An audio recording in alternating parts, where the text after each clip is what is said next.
जय हिंद साथियों। मैं एकलव स्वागत करता हूं आपका आपके अपने YouTube channel mind alert creation में। तो दोस्तों, आप लोग हो जाइए तैयार, क्योंकि आज हमारा वीडियो होने वाला है जैन धर्म की उत्पत्ति एवं जैन धर्म के इतिहास से संबंधित।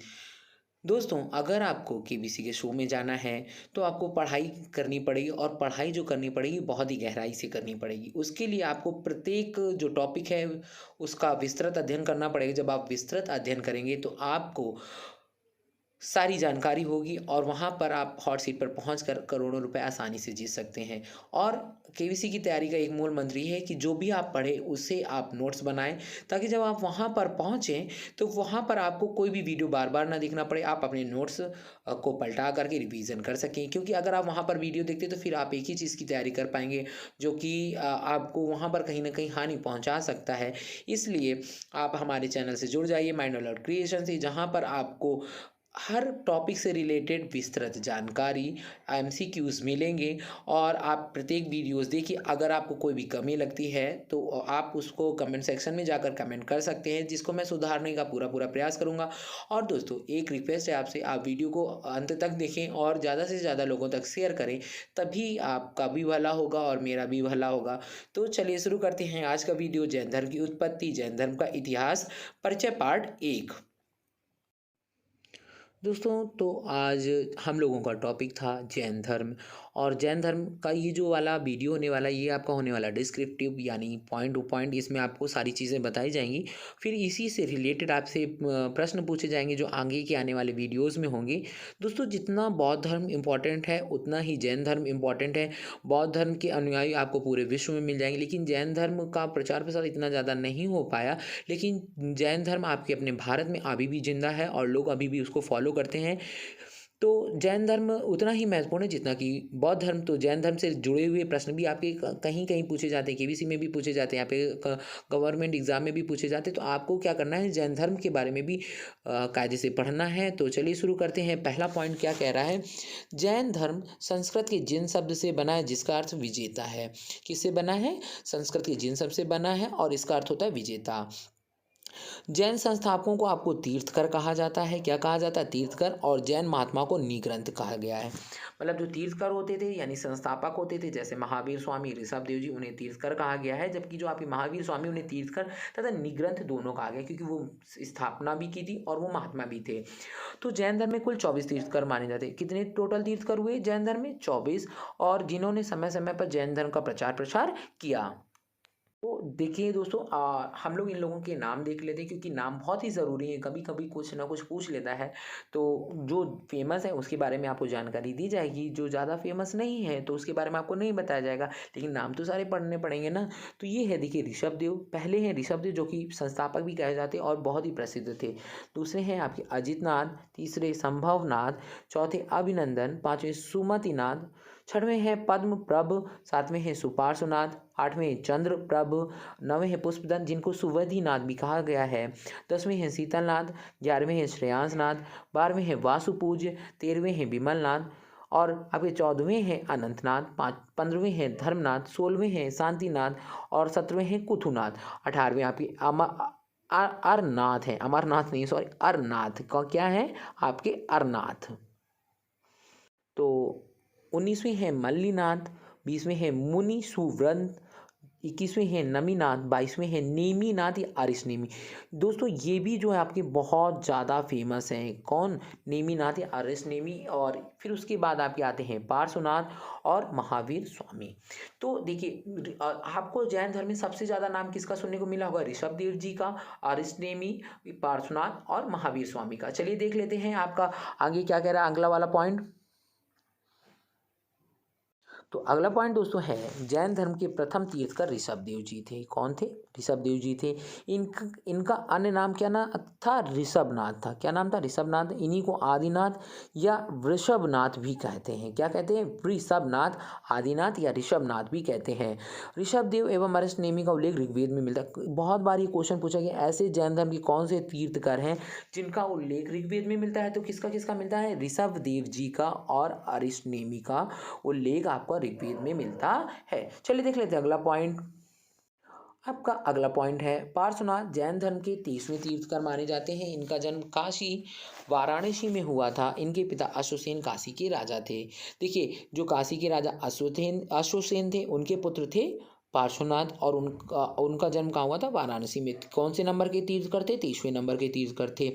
अब पार्श्वनाथ को वाराणसी के निकट आश्रम पद उद्यान में, कहाँ पर? आश्रम पद उद्यान में ज्ञान प्राप्त हुआ था। ये बहुत इंपॉर्टेंट आपको ध्यान रखना है। पार्श्वनाथ को ज्ञान कहाँ प्राप्त हुआ था? आश्रम पद उद्यान में। और उनका परिनिर्वाण संवेद शिखर यानी संवेद पर्वत परिनिर्वाण का मतलब मोक्ष की प्राप्ति हो जाएगी। ठीक है, तो परिनिर्वाण कहाँ पर है? आपका संवेद पर्वत पर हुआ था। तो जो क्या नाम बोलते हैं पार्श्वनाथ थे, उन्होंने अपनी 4 शिक्षाएं दी। कौन कौन सी शिक्षाएं दी? सत्य, अहिंसा, अस्तेय एवं अपरिग्रह। ठीक है, कौन कौन सी शिक्षाएं दी? 4 शिक्षाएं किसने दी थी? उन्होंने, पार्श्वनाथ जी ने दी थी। सत्य, अहिंसा, अस्तेय और अपरिग्रह। फिर आगे हम लोग बात कर लेते हैं महावीर स्वामी की। अगला पॉइंट क्या कह रहा है? महावीर स्वामी का जन्म वैशाली के निकट कुंडग्राम या कुंडलपुर में हुआ था। कब? 599 ईसा पूर्व में हुआ था। तो दोस्तों वैशाली आप जानते हैं ना, वैशाली बौद्ध धर्म में बहुत ही फेमस है। वैशाली में द्वितीय बौद्ध संगीति हुई थी, और उसके बाद क्या नाम बोलते हैं वहाँ पर एक नगरवती आम्रपाली थी जिसने भी इनकी भिक्षुणी बन गई थी बौद्ध धर्म की। तो उसी से रिलेटेड है वैशाली के निकट जो कुंड ग्राम था वहाँ पर इनका जन्म हुआ था। कब हुआ था? 599 ईसा पूर्व में हुआ था। अब जो इनके पिता थे, इनके पिता सिद्धार्थ। अब महावीर स्वामी के पिता का क्या नाम था? सिद्धार्थ था। और ये ज्ञात्रक क्षत्रियों के संघ के प्रधान थे। इनकी माता का नाम त्रिशला था। क्या नाम था? इनकी माता का नाम था त्रिशला, या उन्हें विदेह दत्ता के नाम से भी जानते। कहीं कहीं पर इतिहास में त्रिशला है या कहीं का पर विदेह दत्ता है। जो वैशाली के लिच्छवी गणराज, किसकी गणराज? लिच्छवी के गणराज के प्रमुख चेटक की बहन थी। महावीर स्वामी के बचपन का नाम वर्धमान था। ये बहुत पूछा जाता था, इजी क्वेश्चन है कि महावीर स्वामी के बचपन का नाम क्या है? वर्धमान है, या वर्धमान किसके बचपन का नाम? यह ऐसे पूछ सकता है। जो 24वें तीर्थकर हुए हैं महावीर स्वामी, उनके बचपन का क्या नाम है? तो आपको ध्यान रखना, महावीर स्वामी के बचपन का नाम वर्धमान था। तो इनकी पत्नी का नाम यशोदा कुंडिन्य गोत्र की कन्या थी। कुंडिन्य गोत्र की कन्या, ये तो इतना इंपॉर्टेंट नहीं, लेकिन इनकी पत्नी का नाम बहुत ही ज़रूरी है हमें याद करना, यशोदा। जो देखिए महावीर स्वामी की पत्नी का नाम यशोदा, और गौतम बुद्ध की पत्नी का नाम यशोधरा, और श्री कृष्ण जी की भी माता का नाम यशोदा। तो इस तरीके से ध्यान रखिएगा। इससे उन्हें अड़ुज्जा प्रियदर्शना नामक पुत्री उत्पन्न हुई। प्रियदर्शना उनकी एक पुत्री थी, और जिनका विवाह किसके साथ हुआ था? जमाली के साथ हुआ था। ये जो जमाली है इनका बहुत ज़्यादा आपको मिलेगा इसमें सहयोग, देखेंगे आगे अभी पॉइंट आएगा। चलिए देख लेते हैं अगला पॉइंट क्या कह रहा है। तो दोस्तों जैन धर्म में पूर्ण ज्ञान के लिए कैवल्य शब्द का प्रयोग किया गया। किसका प्रयोग किया? कैवल्य शब्द का प्रयोग किया गया। महावीर स्वामी को 12 वर्षों की कठोर तपस्या तथा साधना के पश्चात जुम्बिका ग्राम के समीप ऋजुपालिका नदी के तट पर एक शाल के वृक्ष के नीचे कैवल्य यानी पूर्ण ज्ञान की प्राप्ति हुई। अब देखिए दोस्तों इसमें इंपॉर्टेंट पॉइंट क्या है? देखिए वहां पर जो ज्ञान प्राप्ति हुई थी उसे निर्वाण बोला गया। क्या बोला गया था? निर्वाण। कौन से धर्म में? आपको बौद्ध धर्म में। और यहाँ पर जैन धर्म में बोला गया कैवल्य। क्या बोला गया है? कैवल्य। ठीक है, और ये कितने वर्षों में प्राप्त हुआ था महावीर स्वामी को? 12 वर्षों में, जबकि गौतम बुद्ध को 6 वर्षों में प्राप्त हुआ था। और इनको कहाँ प्राप्त हुआ? ऋजुपालिका नदी के पर। और उनको कौन से? निहारिका नदी के पास हुआ था।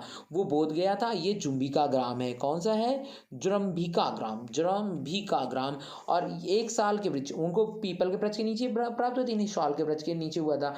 उनको निर्वाण प्राप्त हुआ था, इन्हें कैवल्य प्राप्त हुआ था। तो इस थोड़ा सा ध्यान रखिएगा। बौद्ध धर्म में उसे निर्वाण कहा गया है, यहाँ पर कैवल्य कहा गया है। यहाँ उन्हें 12 वर्षों में, वहाँ उन्हें 6 वर्षों में प्राप्त हुआ था। ठीक है, वो निहारिका नदी थी, ये ऋजुपालिका नदी है। अब उसे फल्गु नदी के नाम से भी जाना जाता है। तो थोड़ा सा ध्यान रखिएगा, दोनों से रिलेट करके पढ़ेंगे तो आपको ईजिली समझ में आएगा, कन्फ्यूज़न नहीं होगा। तो ज्ञान प्राप्ति के पश्चात वह केवलिन आहर्त यानी योग जिन विजेता तथा निग्रंथ बंधन रहित कहलाए। महावीर स्वामी क्या कहलाए? केवलिन भी कहलाए, आहर्त भी कहलाए, जिन भी कहलाए, और निग्रंथ भी कहलाए। कैवल्य प्राप्ति के पश्चात महावीर स्वामी ने अपने सिद्धांतों का प्रचार प्रसार प्रारंभ किया। देखिए जब व्यक्ति को ज्ञान हो जाता है तभी वो आपको उस चीज़ से रिलेटेड बता पाता है। अब देखिए केबीसी के बारे में आपको सही जानकारी कौन दे पाएगा? जो केबीसी में गया हुआ होगा। तो आपको मेरे चैनल पर जुड़िए, आपको सही भी जानकारी मिलेगी। कमेंट सेक्शन में जाइए, कमेंट करिए। चलिए देख लेते हैं अगला पॉइंट क्या कह रहा है। तो अगला पॉइंट है वैशाली के लिच्छवी सरदार चेटक जो उनके मामा थे, जैन धर्म के प्रचार में मुख्य योगदान दिया। देखिए उनके जो मामा थे उन्होंने बहुत उनका सहयोग किया जैन धर्म के प्रचार प्रसार में। और अगला पॉइंट देखते हैं क्या कह रहा है। तो महावीर स्वामी को उनके प्रथम शिष्य जमाली से मतभेद हो गया। अब देखिए जमाली कौन थे, हमने बताया था ना कि आपको आगे जमाली के बारे में बहुत सारा पढ़ने को मिलेगा। जो जमाली थे वो गौतम बुद्ध के दामाद भी कहलाते हैं और प्रथम शिष्य भी कहलाते हैं। फिर आपस में देखिए दामाद ससुर का मतभेद हो गया होगा, तो मतभेद का कारण क्रियमाण कृत सिद्धांत, कार्य करते ही पूर्ण हो जाना था। मतलब महावीर स्वामी ने क्या कहा कि जो आपका कार्य है वो करते ही पूर्ण हो गया, जबकि जमाली का मानना था कि जब हमारा कार्य पूर्ण हो जाए तभी हम उसे पूर्ण मानेंगे। तो यही उनकी मतभेद का कारण बना। तो आगे देख लेते हैं अगला पॉइंट क्या कह रहा है। तो जो जमाली थे उन्होंने संघ छोड़ दिया और एक नए सिद्धांत बहुरतवाद की स्थापना की। मतलब बहुरतवाद वही मैंने बताया कि कार्य पूर्ण होने पर ही कार्य पूर्ण माना जाएगा का प्रतिपादन किया। जैन धर्म में दूसरा विद्रोह जमाली के विद्रोह के 2 वर्ष बाद तीस गुप्त ने किया। अगर आपसे पूछा जाए कि जैन धर्म में दूसरा विद्रोह किसने किया, तो वो तीस गुप्त ने किया था। किसने किया था? तीस गुप्त ने किया था। और यहीं पर एक जैन धर्म में हुए मक्खली गोशाल, उन्होंने आजीवक संप्रदाय की स्थापना की थी। ये बहुत बार पूछा गया है, ये भी जैन धर्म से रिलेटेड थे, लेकिन इन्होंने अपने अलग संप्रदाय की स्थापना की, आजीवक संप्रदाय। और इनका मत नियतिवाद कहा जाता है। कौन सा वाद कहा जाता है? नियतिवाद कहा जाता है, जिसके अनुसार संसार की प्रत्येक वस्तु भाग्य के द्वारा पूर्व में नियंत्रित एवं संचालित होती है। इन्होंने भाग्य को प्रधानता दी थी, लेकिन बाकी समय क्या अभी महावीर स्वामी ने क्या कहा? कर्म प्रधान है। ठीक है, तो अगला पॉइंट देख लेते हैं क्या कह रहा है। तो महावीर जो स्वामी उन्होंने 527 ईसा पूर्व, जन्म कब हुआ था? 599 ईसा पूर्व। 527 ईसा पूर्व में 72 वर्ष की अवस्था में राजगृह में क्या किया था? पावापुरी नामक स्थान पर महावीर स्वामी ने शरीर त्याग दिया था। राजगृह, राजगृह में प्रथम बौद्ध संगीति हुई थी। तब राजा कौन था? अजातशत्रु था। और अब इसमें क्या हुआ है, जब आपके महावीर स्वामी थे तब उनकी मृत्यु हुई। उनकी मृत्यु कहाँ हुई? राजगृह में पावापुरी के निकट हुई। उन्होंने अपना मतलब मोक्ष को प्राप्त कर लिया, परिनिर्वाण हो गया। तो जो गौतम बुद्ध थे वो 82 वर्ष की अवस्था में मृत्यु को प्राप्त हुए थे, मोक्ष को प्राप्ति की थी। और जैन धर्म में 72 वर्ष की अवस्था में महावीर स्वामी ने की थी। मतलब जो पॉइंट है लास्ट के डिजिट सेम है, तो आप चीज़ ध्यान रखिएगा कहाँ से क्या रिलेटेड है। अगला पॉइंट देख लेते हैं। तो महावीर स्वामी ने पंच महाव्रत की शिक्षा दी। मतलब किसकी शिक्षा दी? पंच महाव्रत की, जो इस प्रकार है: अहिंसा, सत्य, आस्तेय, अपरिग्रह एवं ब्रह्मचर्य। देखिए चार, जो प्रथम चार थे वो किसने दिए थे? पार्श्वनाथ ने दिए थे। मैंने पार्श्वनाथ के बारे में बताया, तो उन्होंने चार वो संकल्प दिया था, चार महाव्रत दिए थे। कौन कौन से थे? अहिंसा, सत्य, आस्तेय, अपरिग्रह। लेकिन जो महावीर स्वामी थे उन्होंने इसमें क्या जोड़ दिया? उन्होंने इसमें ब्रह्मचर्य जोड़ दिया। और महावीर ने इसमें पांचवा व्रत ब्रह्मचर्य को जोड़ा। ठीक है, तो पांच ध्यान रखेंगे, ब्रह्मचर्य किसने जोड़ा था? महावीर स्वामी ने जोड़ा था, और उन्होंने पंच महाव्रत की संज्ञा दी थी। देख लेते हैं अगला पॉइंट क्या कह रहा है, इंपॉर्टेंट हो। जैन धर्म में गृहस्थों के लिए पंच महाव्रत अणुव्रत के रूप में ब्रह्मव्रत हुआ, यानी व्यवहारिक हुआ है, क्योंकि संसार में रहते हुए इन महाव्रतों का पूर्णतः पालन करना संभव नहीं, इसलिए आंशिक रूप से इसके पालन के लिए कहा गया है। देखिए जो गृहस्थ में रहते हैं वो पूर्णतः पालन नहीं कर पाएंगे, वो ब्रह्मचर्य का कहाँ से पालन कर पाएंगे, इसलिए उन्होंने कहा कि आप आंशिक रूप से भी इसका पालन कर सकते हैं। तो ये 5 अणुव्रत कौन कौन से? अहिंसाणुव्रत, सत्याणुव्रत, अहिंसाणुव्रत, ब्रह्मचर्याणुव्रत और अपरिग्रहणुव्रत। महावीर स्वामी ने वेदों की अपौरुषेयता स्वीकार करने से इनकार किया। ठीक है, और धार्मिक सामाजिक रूढ़ियों एवं पाखंडों का विरोध किया। देखिए जो भी मतलब अगर किसी ने भी अगर नया धर्म बनाया तो जो हमारे धार्मिक रीति रिवाज से यज्ञ अनुष्ठान वगैरह उन सब का विरोध किया और अपनी नई चीज़ें बताई हैं। तो आगे देख लेते हैं आगे क्या कह रहा है। उन्होंने आत्मवादियों तथा नास्तिकों के एकांतिक मतों को छोड़कर बीच का मार्ग अपनाया, जिसे अनेकांतवाद तथा शैववाद भी कहा गया। तो ये हमेशा से होता है कि आपके पास दो चीज़ें हैं, तो अगर आप आगे कुआं पीछे खाई है तो भैया आप कहाँ जाओगे? तो अब भैया बीच से निकल जाओ ना, जरूरी है आप कुएं में कूदो या खाई में कूदो। तो वही हाल महावीर स्वामी जी ने किया था। उन्होंने क्या किया? आत्मवादियों तथा नास्तिकों के एकांतिक मतों को छोड़कर, मतलब ये कहते हैं कि नास्तिक हो जाओ या तो पूरी तरीके से कहते हैं ईश्वरवादी हो जाओ, तो उन्होंने कहा बीच का मार्ग लेकर हम लोग चलते हैं। और दूसरी क्या कहा गया? अनेकांतवाद या श्यादवाद भी कहा गया है। श्यादवाद को सप्तभंगी नय के नाम से भी जाना जाता है। सप्तभंगी नय के नाम से भी जाना जाता है। श्यादवाद को किस नाम से जाना जाता है? सप्तभंगी नय नाम से भी जाना जाता है। यह ज्ञान की सापेक्षता का सिद्धांत है। महावीर स्वामी पुनर्जन्म एवं कर्मवाद में विश्वास करते थे, किंतु ईश्वर के अस्तित्व में उनका विश्वास नहीं था। मतलब ईश्वर की सत्ता को वो नहीं मानते थे, लेकिन अपने कर्म को प्रधान मानते थे और पुनर्जन्म में विश्वास रखते थे।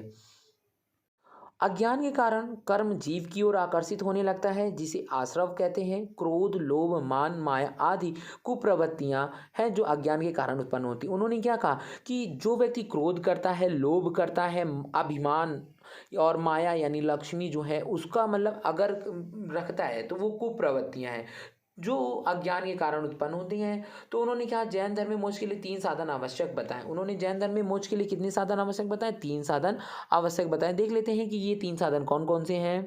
तो ये हैं सम्यक दर्शन, सम्यक ज्ञान और सम्यक चरित्र। कौन कौन से हैं? सम्यक दर्शन, सम्यक ज्ञान और सम्यक चरित्र। इन तीनों को जैन धर्म में त्रिरत्न की संज्ञा दी गई है। किसकी संज्ञा दी गई? त्रिरत्न की संज्ञा दी गई। त्रिरत्नों का अनुसरण करने से कर्मों का जीव की ओर प्रवाह रुक जाता है, जिसे संवर कहते हैं। क्या कहते हैं? संवर कहते हैं।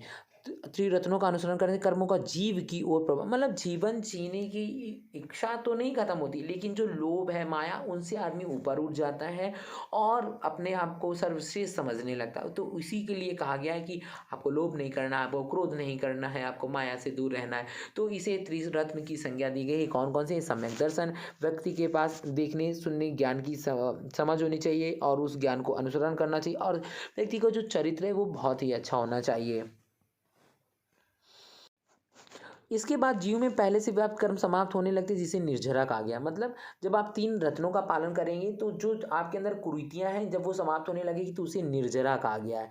इस जब जीव में कर्म का अवशेष पूर्ण समाप्त हो जाता है तब वह मोक्ष प्राप्त कर लेता है। क्या प्राप्त कर लेता है? मोक्ष को प्राप्त कर लेता है। जैन धर्म में अनंत चतुष्टय है, अनंत ज्ञान, अनंत दर्शन, अनंत वीर तथा अनंत सुख। मतलब अनंत चतुष्टय कौन कौन से हैं? जिसमें अनंत ज्ञान है, ज्ञान का भंडार असीमित है। अनंत दर्शन मतलब आप दार्शनिक हो सकते हैं। अनंत वीर और अनंत सुख, ये 4 चतुष्टय कहलाते हैं। महावीर स्वामी ने अपने जीवन काल में एक संघ की स्थापना की। किसकी स्थापना की? ये बहुत इंपॉर्टेंट है। महावीर स्वामी जो थे उन्होंने अपने जीवन काल में एक संघ की स्थापना की थी। इस संघ में 11 प्रमुख अनुयायी सम्मिलित थे। ये गणधर कहलाए। मतलब जो महावीर स्वामी ने जो संघ बनाया था उसमें कितने लोग थे? 11 लोग थे और ये गणधर कहलाए। क्या कहलाए? गणधर। तो इनके नाम है इंद्रभूति, अग्निभूति, वायुभूति। वायुभूति तीनों भाई, आर्यव्यक्त, सुधर्मन, मंडित, मौर्यपुत्र, अकंपित, अचल भ्राता, मितार्य, प्रभास। तो 11 जो गणधर है संघ के प्रमुख वो ये लोग थे। और महावीर स्वामी की जब मृत्यु हुई तो सुधर्मन, कौन था? सुधर्मन जैन संघ का प्रथम अध्यक्ष बना। आगे है सुधर्मन की मृत्यु के पश्चात जम्बू 44 वर्षों तक संघ का अध्यक्ष रहा। मतलब जो जम्बू होंगे एक, तो वो कितने वर्षों तक रहे? 44 वर्षों तक। और अंतिम नंद राजा के समय, नंद यानी वही घनानंद के राजा के समय संभूति विजय तथा भद्रबाहु संघ के अध्यक्ष थे। कौन कौन थे? जब नंद राजा था यानी घनानंद था, जब संभूति विजय तथा भद्रबाहु संघ के अध्यक्ष थे। कौन सा संघ? जो महावीर स्वामी ने बनाया था। अगला है इंपॉर्टेंट, महावीर द्वारा प्रदत्त 14 पूर्वों यानी प्राचीनतम जो जैन ग्रंथ थे उनके विषय में जानने वाले केवल ये 2 अंतिम व्यक्ति थे। कौन कौन? भद्रबाहु और विजयबाहु। कालांतर में जैन संप्रदाय 2 संप्रदायों में विभक्त हो गया है। ये संप्रदाय हैं श्वेतांबर तथा दिगंबर। जो आपके स्थूल भद्र के अनुयायी हैं वे श्वेतांबर कहलाए, जबकि भद्रबाहु के अनुयायी दिगंबर कहलाए। यापनी जैन धर्म का एक संप्रदाय है। ठीक है, यापनी कौन है? जैन धर्म का एक संप्रदाय है। भद्रबाहु के जो अनुयायी दिगंबर कहलाए और स्थूल भद्र के अनुयायी श्वेतांबर कहलाए। ये जो 2 लोग थे ये आखिरी संघ प्रमुख थे। प्रथम जैन सभा 310 ईसा पूर्व में पाटलिपुत्र में स्थूल भद्र की अध्यक्षता में हुई। देखिए बौद्ध के समय में 4 आपकी क्या हुई थी? बौद्ध संगीतियाँ हुई थी। और इसमें प्रथम जैन सभा कब हुई? 310 ईसा पूर्व में पाटलिपुत्र में स्थूल भद्र की अध्यक्षता में हुई। और वहां पे पाटलिपुत्र में तीसरी हुई थी, यहाँ पर क्या हुई है? पहली हुई है। तो इस सभा में जैन धर्म के 12 अंगों का संकलन किया गया। किसका? 12 अंगों का संकलन किया गया है। अब दोस्तों जो ये सभा हुई थी उसमें भद्रबाहु के जो अनुयायी थे उन्होंने भाग नहीं लिया। द्वितीय जैन सभा 6वीं शताब्दी 512 ईस्वी में हुई, ईसा पूर्व में नहीं। वो जो पहली हुई थी जैन सभा वो ईसा पूर्व हुई थी। अब ये 512 ईस्वी में वल्लभी गुजरात में देवाधिगणन या क्षमा श्रवण की अध्यक्षता में संपन्न हुई। द्वितीय जैन सभा के समय 12 अंग, 12 उपांग, 10 प्रकीर्ण, 6 छेद सूत्र, चार मूल सूत्र, अनुयोग सूत्र का संकलन हुआ। इतनी सारी चीज़ों का संकलन हुआ। 12 अंग, 12 उपांग, 10 प्रकीर्ण, 6 छेद सूत्र, 4 मूल सूत्र, अनुयोग सूत्र तक का संकलन हुआ है। अब जैन साहित्य में अशोक के पौत्र संप्रप्ति को जैन मत का संरक्षक बताया गया है। वह उज्जैन में शासन करता था, जिसके कारण उज्जैन धर्म का एक प्रमुख केंद्र कौन बन गया है? जैन धर्म का एक केंद्र बन गया है। जैनियों का दूसरा प्रमुख केंद्र मथुरा था। यहाँ से अनेक मंदिर, प्रतिमाएं, अभिलेख आदि प्राप्त हुए हैं। कलिंग का चेदी शासक खारवेल जैन धर्म का महान संरक्षक था। इसने भुवनेश्वर के नज़दीक उदयगिरी तथा खंडगिरी की पहाड़ियों को कटवा कर जैन भिक्षुओं के लिए निवास के लिए गुहा विहार बनाए। किसने बनवाए थे? जो कलिंग का शासक खारवेल था। राष्ट्रकूट राजाओं के शासनकाल यानी 9वीं शताब्दी में गुजरात एवं राजस्थान में जैन धर्म 11वीं तथा 12वीं शताब्दी में अधिक लोकप्रिय रहा। जो राष्ट्रकूट शासक थे 9वीं शताब्दी में, और जो गुजरात है आपका और राजस्थान, वहाँ पे 11वीं और 12वीं शताब्दी में बहुत अधिक लोकप्रिय रहा। तो अगला पॉइंट है, खजुराहो के मंदिर हिंदू धर्म और जैन धर्म से संबंधित हैं।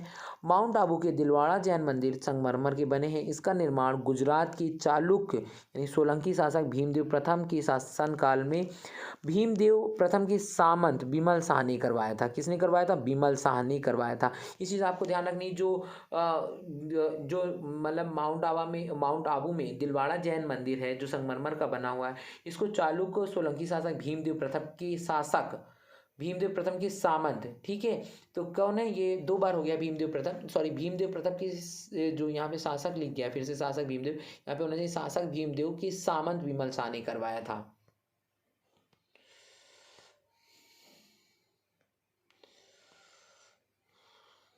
तो अगला पॉइंट है, श्रवणबेलगोला कर्नाटक राज्य में स्थित है। यहाँ के गंग शासक रचमल्ल चतुर्थ, किसने? रचमल्ल चतुर्थ या पंचमल भी के नाम से भी जाना जाता है, कि शासनकाल में चामुंडा राय नामक मंत्री ने लगभग 981 में बाहुबली गोमतेश्वर की विशाल का जैन मूर्ति का निर्माण करवाया। किसने करवाया था?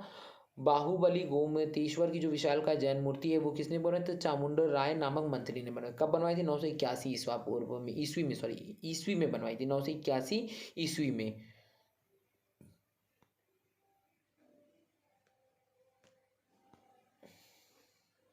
दो बार हो चुका है।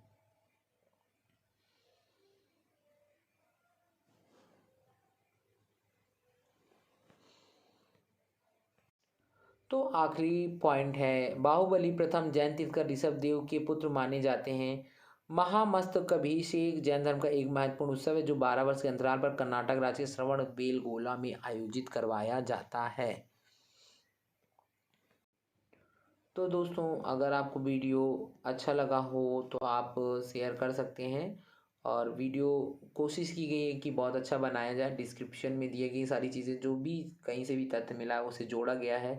तो अगर आपको वीडियो ज़रा सा भी अच्छा लगे तो प्लीज़ शेयर करें और चैनल को ज़्यादा से ज़्यादा सब्सक्राइब करें। आगे होने वाला पार्ट 2 मल्टीपल चॉइस क्वेश्चन का।